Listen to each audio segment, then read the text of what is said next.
नमस्कार विद्यार्थी मित्रों, HDI की बात चल रही है।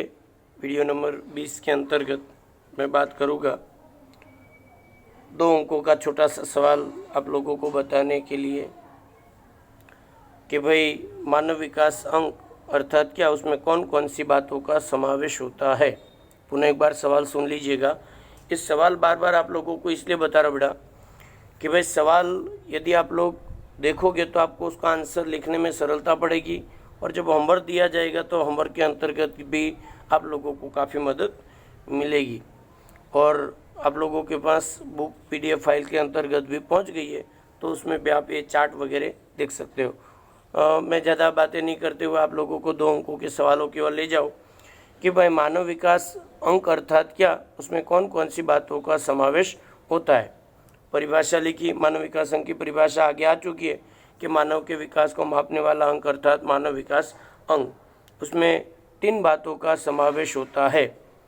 दूसरा मुद्दा हुआ 3 बातों का समावेश, और चौथा मुद्दा जो बनेगा, तीसरा मुद्दा, वो 3 बातों का समावेश वो कौन कौन सी बातें हैं। तो कि एक अपेक्षित आयु, अपेक्षित आयु के अंतर्गत की बात अगर मैं करूँ तो अपेक्षित आयु के बारे में आप लोगों को 2 या 3 मुद्दे लिखने पड़ेंगे अगर 3 अंकों में ये सवाल जाए तो। कि जन्म के बाद, मैं अपेक्षित आयु के मुद्दे बता रहा हूँ, जन्म के बाद व्यक्ति कितने वर्षों तक जीवित रह सकेगा ऐसा अनुमान अर्थात अपेक्षित आयु सीमा। पुनः एक बार, जन्म के बाद व्यक्ति कितने वर्षों तक जीवित रह सकेगा ऐसा अनुमान अर्थात अपेक्षित आयु सीमा, एक मुद्दा हुआ। दूसरा, अपेक्षित आयु सीमा के साथ मानव विकास का अंक का कैसा संबंध है, तो कि सीधा संबंध है, दूसरा मुद्दा हुआ। पहली परिभाषा, दूसरा संबंध, कैसा संबंध, तो कि सीधा। तीसरा, कैसे सीधा संबंध, तो कि अपेक्षित आयु सीमा बढ़ेगी तो मानव विकास अंक भी बढ़ेगा, और यदि अपेक्षित आयु सीमा घटेगी तो मानव विकास अंक भी घटेगा। कैसा संबंध है, तो कि सीधा, बढ़ेगा तो बढ़ेगा, घटेगा तो घटेगा।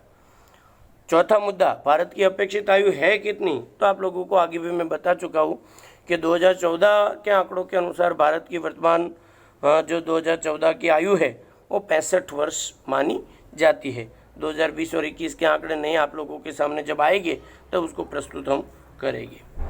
दूसरा मानांक या निर्देशांक है HDI के अंतर्गत का है साक्षरता। इसकी भी बात मैं आप लोगों को बता चुका हूँ। साक्षरता परिभाषा किसे कहते हैं, साक्षरता कि व्यक्ति अपनी मातृभाषा को छोड़कर किसी भी अन्य भाषा को सरलता से पढ़ लिख सके तो ऐसे व्यक्ति को साक्षर, और ऐसे देश की स्थिति को साक्षरता कहा जाता है। मातृभाषा को छोड़कर किसी भी अन्य भाषा को पढ़ना और लिखना, ऐसी स्थिति देश की अर्थात साक्षरता। कैसा संबंध, तो कि सीधा, साक्षरता बढ़ेगी मानव विकास अंक बढ़ेगा, साक्षरता घटेगी तो मानव विकास अंक भी घटेगा, दैट मीन्स सीधा संबंध। दूसरा मुद्दा, कैसे, बढ़ेगा बढ़ेगा, घटेगा तो घटेगा। और चौथा जो मुद्दा इसके अंतर्गत आप लोगों को लिखना है साक्षरता के अंतर्गत क्या है, तो कि साक्षरता का चौथा मुद्दा, भारत में साक्षरता का प्रमाण है कितना, तो 74.4%।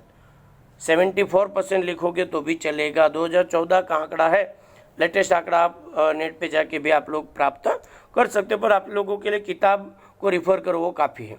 मैंने 2 निर्देशांक आपको मानव विकास अंक के बताए, एक अपेक्षित आयु और दूसरा साक्षरता। अपेक्षित आयु अर्थात जन्म के बाद व्यक्ति कितने वर्षों तक जीवित रहेगा अनुमान, और साक्षरता मतलब मातृभाषा को छोड़कर कोई भी भाषा को पढ़ लिख सके ऐसे देश की स्थिति। तीसरा एक निर्देशांक है जिसके बारे में बात करेंगे हम अगले वीडियो में। धन्यवाद।